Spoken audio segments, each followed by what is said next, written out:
So today we are at week number 5 of our 7-week fall series, one in which we are immersing ourselves into the practice of Sabbath. Wayne Muller and his writings in his book, Sabbath, have been our guide. They have helped us to learn various ways in which we could become more aware of the importance of making room in our very, very busy lives for these times of Sabbath. Times that we can fill with practices that bring us rest, that help us to be more present to the natural flows and rhythms of life, as well as to Spirit's guiding presence within us. Practices that help us to reevaluate what we truly value in our lives, what our genuine needs are or are not in any given moment. Basically, this series has been one to help us reconnect with and renew our connection to our souls, our spiritual selves. And today our focus is on a particular quality, one that, as all these divine qualities, are present within all of us, and one that we often call upon when we are wondering what it is that we are to do, when we're wondering who it is that we are to be. And it is the quality of wisdom. Wisdom, it's one that may be the one most relied upon when we find ourselves in that space of the unknown. The unknown. Now, there's something that I have found to be true about this quality of wisdom, and that is that my ability to bring it forth is often connected to my ability to bring forth a few other qualities first, or if not first, then at least in conjunction with. And in our reading for this week, Wayne Muller touches upon this as well. So we're going to take a look at a few of these other qualities and highlight them in the context provided in the book and specific to the practice of Sabbath, and see how they can work together in bringing forth that inner wisdom, that divine wisdom that we seek. And so the first quality is patience. Patience. And the context for this one in the book is the desire that we have to do something good in our lives. And oftentimes that translates into wanting to be in service of some way to others. And Muller writes about the mistakes that can be made if we just jump right into action without first taking some time to think things through. And even more importantly, to take the time to maybe speak to those others, to hear what they may need, or to listen to what they would not want from us. And he offers many examples of what he titles as being this desire to do good, and how we can sometimes do good badly, such as the desire that he once had to remove children, youth, from juvenile homes and return them to their former communities, believing that they would receive better support, better treatment there, as opposed to being a part of the criminal justice system. But before taking that action of actually moving these children out, no time was spent with the communities. No questions were asked of their families to try to ascertain and just learn what situations may have existed that might have contributed to the youth being found, finding him or herself in the juvenile, legal system, in the first place. No consideration was given as to how or even whether their former communities, could support them, could provide opportunities to help them turn around their lives and move them in a more positive direction. And so it didn't work. It did not work. And many of those youth are now adults in prisons for reasons much more serious than their original offenses. So I read that and I thought, well, we can compare that, to today's current discussions around funding our police departments. We've all been witness to the very high energy that exists and is being expressed around this over the last several months. And the idea may be a very good one. The idea that we're asking too much of our law enforcement personnel, that we're asking them to not only know and understand and enforce the law, but oftentimes we're also asking them to be social workers and therapists and mental health experts when it comes to interacting with those who are breaking the laws. And the thought, as I understand it, is to reallocate some of law enforcement budgets to pay for people who are more skilled in those particular, more socially relevant areas. So regardless of where we might stand on the issue itself, it's been very clear that there is one group of voices who are demanding that change be made now, right now. They say things aren't working the way they are. They've been going on for too long, and immediate change is needed. Just take money out of this bucket in your budget and move it into that bucket in your budget. It's easy. And yet, that quote unquote easy movement of money made without taking time to sit with that idea and even sit with the decision to do so, if that's the one that's made, could likely bring forth so many complications or even failure of the idea itself. I can't imagine the complexities that exist in implementing or even considering implementing a change like this. And if those conversations are not had, if questions are not asked and answers discerned, if all sides don't stop and listen to the other, I would think that there would be a very high possibility that even greater harm and higher levels of unease and tension could come forth. Muller writes in the book that just as speech without silence creates noise, charity, or in this case, significant change without rest, creates suffering. When I was a young girl, kind of in my pre-teens into my early to mid-teens, and when there was something that I wanted to happen now, my mom would always just come right in front of me and she would say, "Now, Eileen, patience is a virtue." In those early years of my life, my response to her every single time she said that was to roll my eyes at her. But today, and for many years now, I have been very grateful for that wisdom that she imparted to me. The stopping, the listening, the discerning, these practices of Sabbath, they lead us to another quality that works when we are seeking, or when we are in support of the wisdom that we are seeking. And this quality is stillness. It is being still so that we may know. And it's a favorite of mine. It's at the core of the scriptural verse out of the Psalms, be still and know that I am God. Those words, if you've ever been in my office and taken notice of it at the church, there's a wood etching on my wall that has that saying on it. Just not too long ago, I was gifted with a coffee mug that has that saying on it. And isn't it really another way to define Sabbath? This umbrella of Sabbath that we've been talking about now for 5 weeks. Whether we say be still and know in terms of coming to know the wisdom we seek, or we say, the Psalm verse of be still and know that I am God, which is the very source of that wisdom we seek. Is that not practicing Sabbath? There's a Taoist saying in our reading for this week, and it felt really powerful to me when I first read it. It's not one that I had seen before. And it says, to the mind that is still, the world surrenders. To the mind that is still, the world surrenders. What does the world mean in that statement? I thought about that for a little bit.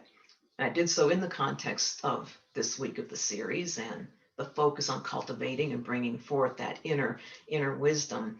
And one possibility that came to me would be that it could mean, or it could represent, all that we see or hear or even feel at what I often refer to as the surface level. The surface level of a situation, surface level of a person or an existing relationship, or the surface level of this process of determining, as I mentioned at the beginning of the lesson, who we are to be, what it is that we are to do. And so that surface level might take the form of judgments and assumptions that we make. It might show up as appearances that we accept as absolute truth without question. It might show up as pressure, self imposed, or from someone else, pressure to make a decision very quickly. And of course, it might show up as a preponderance of opinions from other people and sources that are everywhere around us, right? Stillness is the most challenging, I believe, when being busy, being hurried, being constantly on the go have become habits in our lives. Things we have formed an ability to do without thinking about them much at all.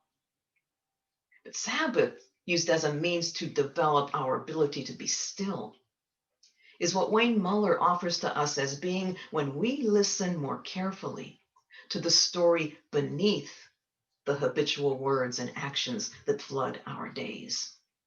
When we listen more carefully to the story beneath all of those habitual words, all of those habitual habits that flood our days, we become still, and all the world, as we would define that word in any given situation at hand, all of that surrenders. Our judgments and assumptions are released. Details start to come forth that can clearly support or oftentimes redesign or possibly redefine the appearances we saw. Any pressure that there may have been to act quickly and just get on with it has been released just as air being gently released from a balloon.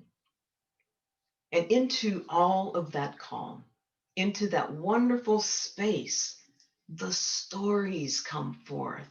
They bubble up so that they can be seen, so that they can be heard, so that they can be felt. The stories that we did not know before, the ones that needed us to be still long enough so that they could make themselves known and be shared.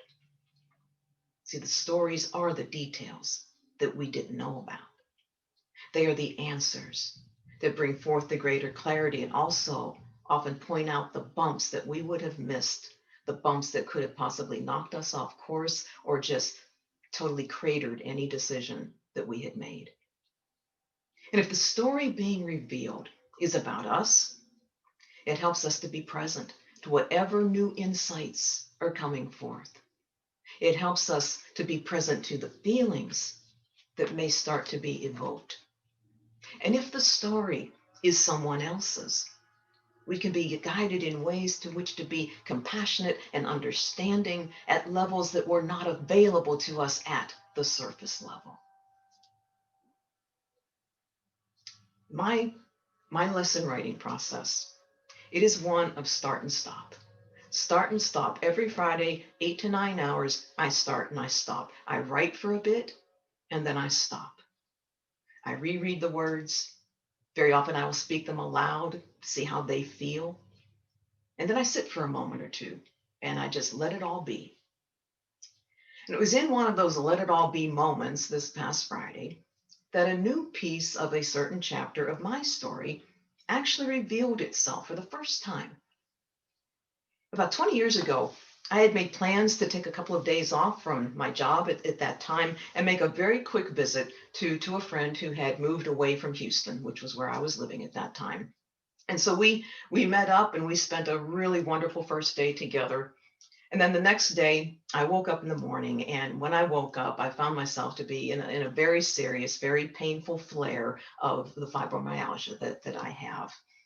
And my friend was someone who, for a fair amount of her life, had the tendency to be a fixer. She just did not like when anybody was sad or unhappy, moving through any kind of challenge, any kind of pain, physical or otherwise, and she would very often try to fix it or fix the person. But she had done an awful lot of personal work to release that habit of hers. And on this particular day, she did not try to fix me. All she said to me was, "What can I do? What can I do?" And so I'm sitting on her couch in pain that really made taking a breath an adventure. And I remember trying to come up with an answer as she sat and waited for me to speak and sitting in a chair across from me. Now, I'm thinking she's a woman of faith, But really, I was not enamored with God that day, and so I didn't want prayer. We were very close friends, but a physical hug was completely out of the question. And with the breathing challenge, I certainly didn't want to talk a lot. And so the answer that came to me was this. I said, I would like you to come and sit on the couch beside me. And in complete silence, she did. And we both just sat in the silence and in absolute stillness. Her wisdom in knowing to stop from trying to fix me and ask the question and then act on my answer to her made the world as it was for me in that moment surrender. The pain didn't just leave, but I was no longer resisting the pain. I was being present to it. I felt no pressure whatsoever to put up some kind of fake front for her. I was no longer worrying about how I was going to carry luggage and navigate airports and flights home later that day. I was being still and coming to know that in that moment, I was fine. I was in the presence of the unconditional love of God being expressed, and that is the only thing that I needed to know. And so, what struck me on Friday as I was recounting this was that that experience that day, that moment 20 years ago, may have been the very first seed planted in me that since has grown into a very strong belief in the power of those words, be still and know that I am God. It was such a gift that I received from my friend. And it's just one example of how listening for our wisdom first and then acting on its guidance can make a lasting impact on the life of another. Muller calls this being Sabbath for another. He says that's who we are when we are at our best. We are being Sabbath for another. He writes, we are the emptiness, the day of rest. We become space that our loved ones, the lost and the sorrowful, may find rest in us. It is when we are not fixing, not harming, not acting, quietly empty, we become Sabbath, where the sorrows of the world are safely poured and gently dissolve into the unfathomable immensity of rest and silence. We might think that it takes a special person to be this way. And from a human sense, yes, I think so. And yet our book tells us a little bit otherwise as well this week, because one of the sections in chapter 5 is titled Nobody Special. Nobody special. And as you read it, you'll find that what it's meant to say in the context of Sabbath is that it is through the practice and practices of Sabbath that we come to always remember a few things. We remember and maybe perhaps realize for the first time that what we do for others should be done as Jesus did, quietly, without fanfare, without fame or recognition being our only intention. That it is often in the small things that we do that the largest results and greatest impacts are found. That we are one part of a much larger human family. That we are also one part of and one participant with something so much greater than ourselves. And that whatever we do, whatever power we may bring forth, it is coming from what Muller describes as the enormousness of which we are a part. I don't know. I don't know.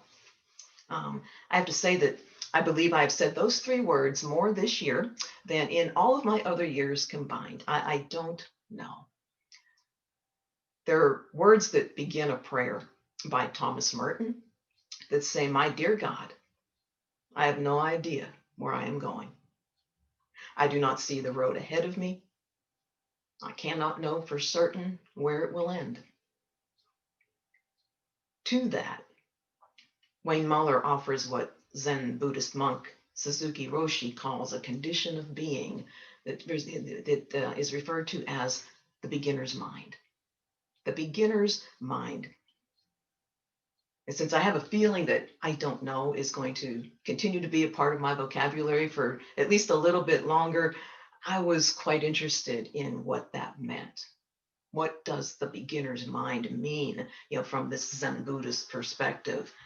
And what beginner's mind refers to is a condition of being able to embrace and accept a certain level of inevitable unknowing.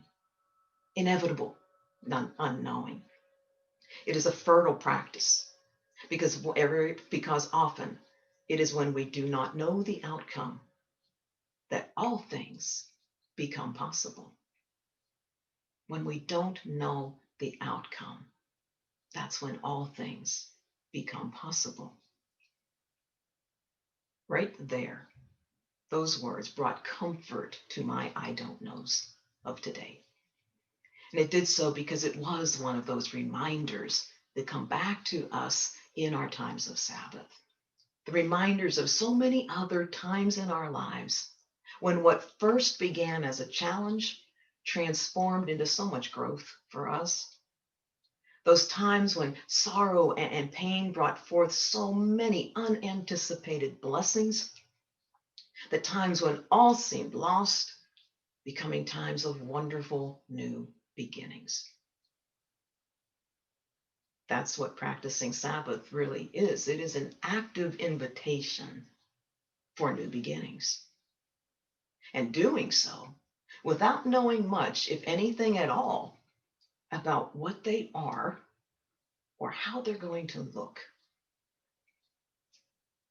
I shared a few weeks ago a little bit about the questions that a few of you and the board of board trustees and myself have been asking about what's ahead for our church. In light of so much of what we once knew now being more unknown, due, of course, to the changes brought on by COVID-19. And the board will be sharing some thoughts with you about that very, very soon. But for this morning, for today, as we consider whatever is ahead, whether it is for the church or whether it's for each of our individual lives, we can begin by embracing a very powerful spiritual truth that was offered to us on a silver platter on day one, week one of this series. It came as we looked at the book of Genesis, the creation story in the Bible.